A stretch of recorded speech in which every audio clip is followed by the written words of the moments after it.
We're through most of week 4, and I've gone a pretty dreadful 6 and 8 on my predictions. This just hasn't been my week. Everything that could go wrong has gone wrong. I also want to mention that, in case you can't tell, I'm sick right now, but I'm still getting this video out because I'm just such a trooper, and you should all subscribe immediately. Okay, but jokes aside, heading into week 5, the Steelers, Falcons, Bears, and Packers are all on a bye week, and we're going to be starting off with the 49ers at the Rams on Thursday Night Football. The 49ers lost to the Jaguars, which I expected, but still stupidly picked the 49ers last week, whereas the Rams clutched up against the Colts, which I did predict. Yes, injuries are a big part of it, but despite the winning record, the 49ers do not look good. Maybe that's just because I had to watch their truly dreadful performance in week 1 when they somehow beat my Seahawks. But although I'm not super impressed with them either, the Rams certainly look like a much better team right now. I'm gonna take the Rams to win this one 26-20. Can you believe it, guys? I made it through a whole Rams segment without talking shit. I got a comment about that last week actually, and it got me thinking. I hate the 2023 Rams and I hate the 2024 Rams, but they really haven't done anything this year. So I'm gonna tone back the hating a little bit. I'm gonna be nice. Anyways, now we have the Vikings and the Browns playing in London. I did my research this time, guys. The Vikings narrowly fell to the Steelers in Ireland. It was in Ireland, I didn't realize that last week. My bad. And as I expected, the Browns didn't even really come close to pulling off 2 upsets in a row. I think the Vikings take this one 23-16. Now for the Cowboys at the Jets. And that Packers-Cowboys game was such an incredible game that of course had to end in a draw. The Jets haven't played in week 4 at the time I'm recording this video, but unless something crazy happens, I'm still gonna pick the Cowboys to win 30-26. Now for the Giants at the Saints. And the Giants picked up a stunning upset win against the Chargers. However, losing Malik Neighbors to injury is a big deal, especially for a team that already doesn't have much going for it. And in a shock, the Saints have actually put up a respectable fight in every game except for against my Seahawks. I'm actually going to go with the Saints here to finally translate that into a 20-17 win. Next up is the Raiders at the Colts. And this was one of my most heartbreaking predictions from last week. I picked the Raiders to win, and having to watch them lose on a blocked field goal when I was already having a bad week of predictions up until that point, it was painful. The Colts lost their first game of the year, but they continued to actually look like a good team. Up until now, I had been thinking about the Colts the same way the Panthers were when they first acquired Sam Darnold. If anyone remembers that, they also started 3-0, but they sucked. I thought the Colts were going to be the same deal, but it doesn't really look like it. I'm going to take the Colts to win this one 24-20. Next up is the Dolphins at the Panthers.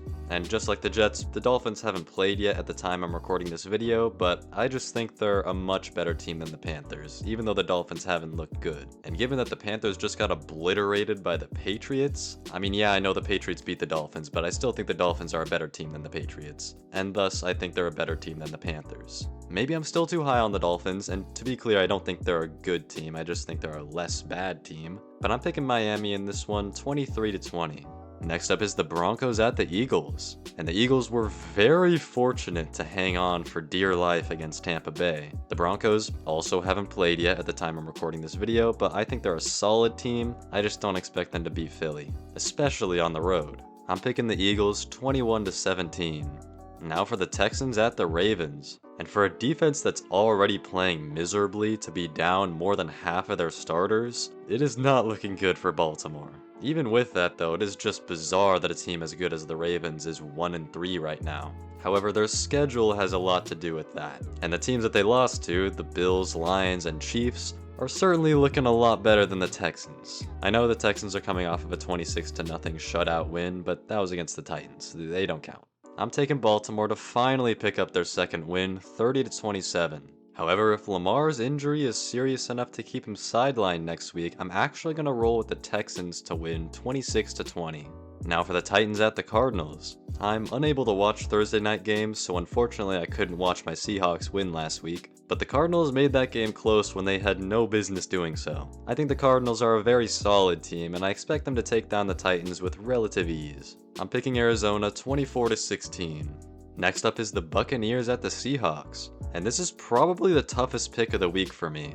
I think the Buccaneers are a better team, but they have a lot of injuries right now. Additionally, I think the Seahawks actually match up pretty well into the Buccaneers. Seattle is among the best run defending teams in the league, and they've also been forcing a lot of turnovers, something that Baker Mayfield is prone to. In a vacuum, I think the Bucs are a better team, but given this game is played in Seattle, I'm gonna give the slight edge to my Seahawks to pick up the win 26-23. Now for the Lions at the Bengals. The Lions dominated in Week 4, albeit against a bad Browns team. And once again, for the last time in this video, the Bengals haven't played yet, so I don't have much to say. However, I think a Joe Burrow-less Bengals team stands little chance against a team as good as the Lions. So regardless of how the Monday night Broncos-Bengals game goes, I'm going to take Detroit to win this one 30-20. And now we have the Commanders at the Chargers, and the Commanders fell to the Falcons while the Chargers endured an even more stunning loss to the Giants. Now the question is, which of these teams is going to bounce back? It is possible that Jaden Daniels returns this week, but even with that, I have more confidence in the Chargers. That feels like a foolish thing to say about the Chargers of all teams, but I'm going to pick the Chargers to narrowly win this one 23-20. And on Sunday Night Football, we have the Patriots at the Bills. And the Bills had to fight a little harder than I would have thought to beat the Saints, while the Patriots put a whooping on the Panthers. Still, there's just such a huge gap in talent between these two teams that I can't not go with Buffalo. I think the Bills take the win at home, 31-21. And finally, on Monday Night Football, we have the Chiefs at the Jaguars. And the Jaguars find themselves sitting at 3-1, while the Chiefs finally picked up their second win of the year. And they did so in dominating fashion. They looked like the Chiefs of old. Whether that continues this week in Jacksonville, who knows? But I do expect the Chiefs to win this one 26-23. And there's all my picks. I hope you enjoyed, and if you did, remember to like and subscribe. Thanks for watching, and I'll see you in the next one.